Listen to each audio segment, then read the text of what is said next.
Hey everybody, Joel Pal Brian Hunt. Welcome to another episode of 60 Seconds of Risk. And today we are in Keller, Texas.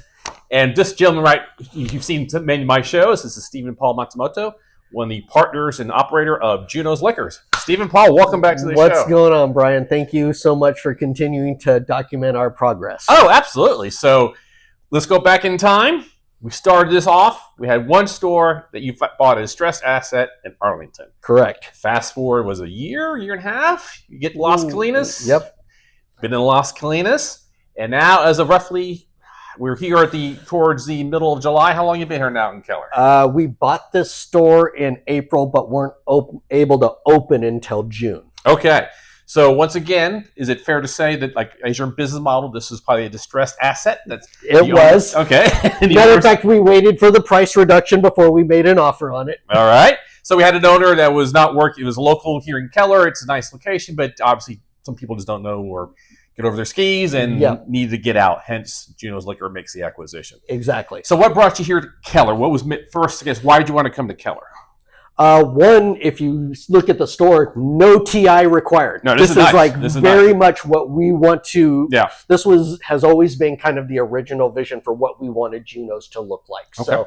So now this is going to become the benchmark by which all other stores and even our existing stores get measured by from an aesthetic standpoint. Okay. We've got these beautiful built-in library racks with the ladders. Yep.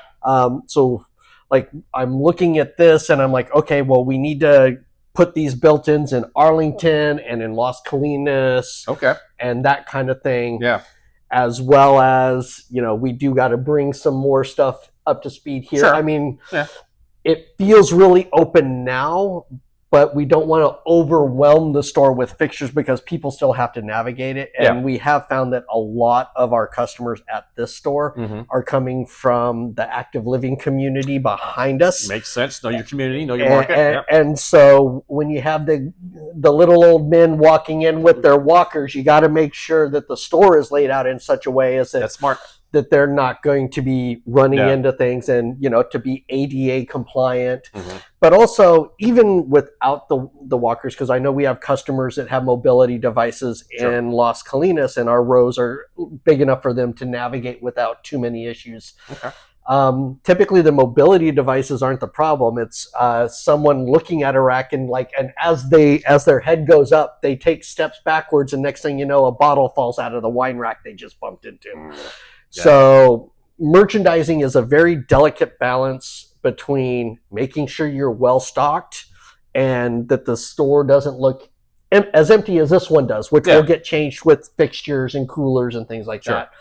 But also making sure that you are reducing the opportunities for having to damage out merchandise. Fair enough. So you mentioned merchandise, and so we are in Tarrant County, correct? Correct. So as you have learned, and with the rules you taught me as you've done this, yes. So you are not able to move product across county lines, but you can move it within the same county. Matter of fact, that has been a huge benefit with this location because we haven't had to invest a lot of inventory dollars to stock the store. Yes. We just take what we order for Arlington, half it, and send what this store doesn't have over here. Makes sense. So we have, as with any process, it is a work in progress and there are glitches in it.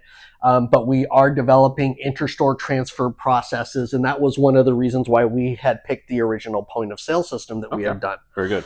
Now we are finding glitches with that point of sale system, which has resulted in us having to go out and do, requests for proposals and do software demos. Because we're finding that the inventory management side of the system, when all of the stores are linked, all the stores are basically fighting for primacy on the back end. And so if we change something, it's in Las Colinas, the computer is supposed to change it everywhere. Okay. But instead what starts happening is the computer starts doing this thing where it'll process the change, it'll undo the change, and then it'll process the change and it'll undo the change. That sounds frustrating. And so when you run a suggested stock order, or even ring a customer up, either the price could be incorrect, the on-hand quantity could be incorrect, and so that leads to a lot of administrative and accountability issues. So I think we made an illusion. Every time you've done one of these stores, you learn something new. Exactly. So when you were getting this thing up and running, go through that process, what was the unforeseen events or things that you ended up learning about? So expecting other small business owners to know how certain things work. So an example is the seller marked the location as permanently closed when they sold it instead of transferring the Google business profile to us. Okay. And, part of what we paid for was the goodwill and those reviews that Google on Google Maps, because that helps with us showing up higher on a Google Maps search when someone says liquor store Keller or liquor store near me. Yeah. And so that old adage, when you assume, you make a fool of you.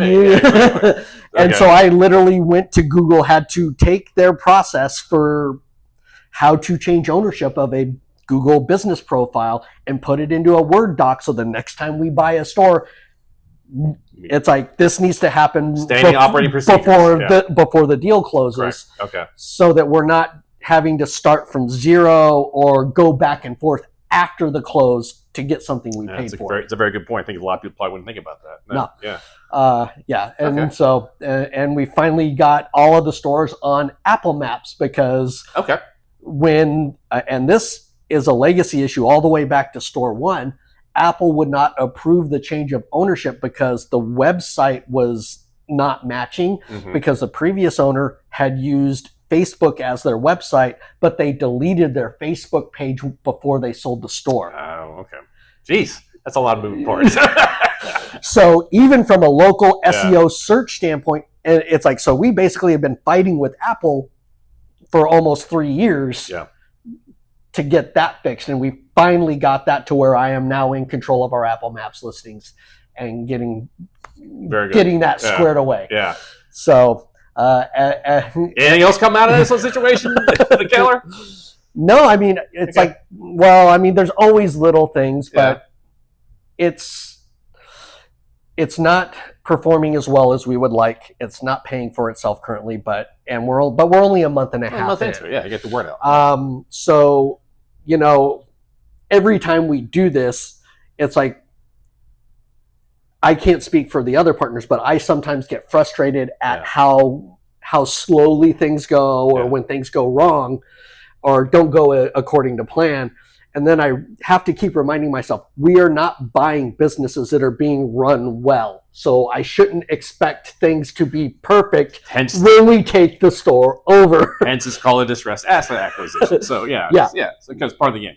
So now, how long has Juno's Liquors in total been operating now? Well, if we count in how old store one was, because store one is over 10 years old.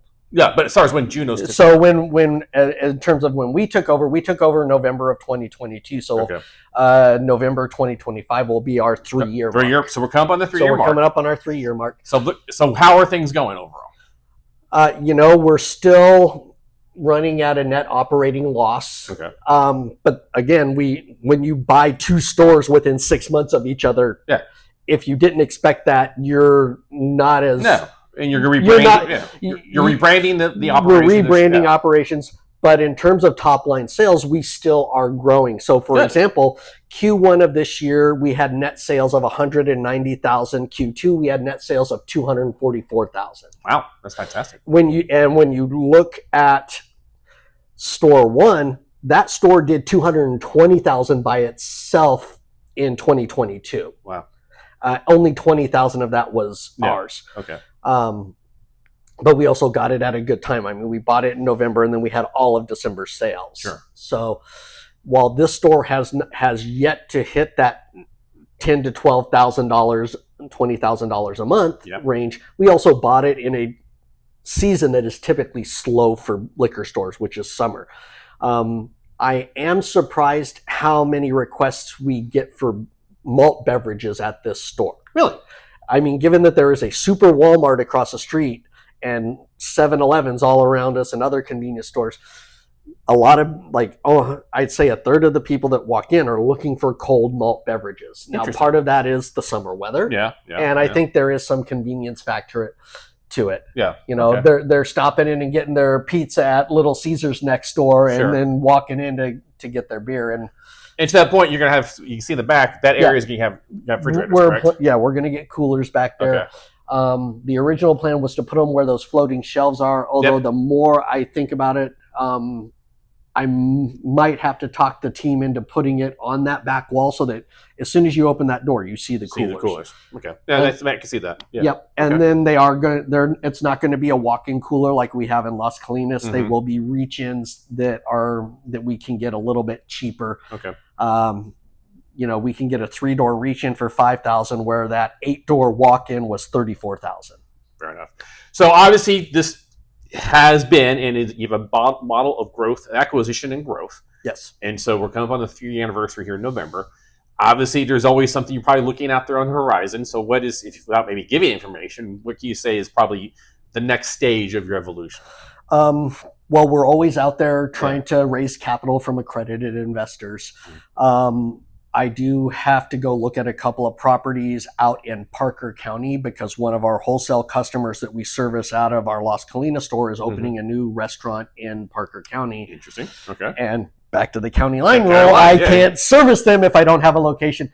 Plus, we are looking at other partnerships with distilleries. So even with the 3-tier system, distilleries technically are not able to sell to consumers. It still has to go through the 3-tier system, which means consumers can only buy from a licensed retailer. Correct. But the way the distilleries get around that is we form partnerships and set up e-commerce platforms where someone can go to the distillery's website, hit the buy now button, and it will come up with a list of retailers that distillery has partnered with. And basically it redirects it to our e-commerce platform, which we are in the process of exploring some different platforms and figuring out how to reinvent that so that we can do direct-to-consumer shipping to any state that allows direct-to-consumer shipping. Interesting. Okay, very interesting. So expanding the Juno's brand outside of Texas, not through physical stores, but through virtual e-commerce method. Yeah, very fascinating. We'll have to keep an eye out for that and see when it happens. Great. There we go. Awesome. Well, Steven Paul, as always, thank you so much for your time.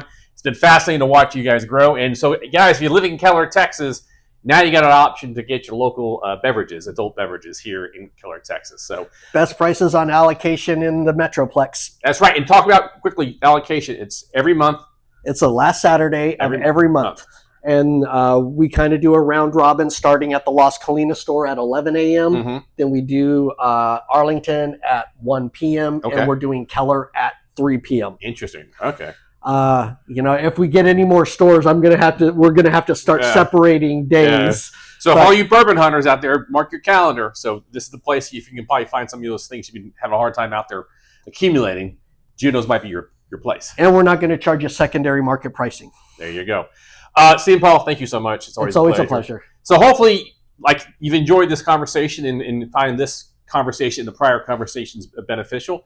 You can subscribe to this on YouTube, and we can find all the previous versions of this conversation. Go back and see how we've been chronologically following the growth and development of Juno's.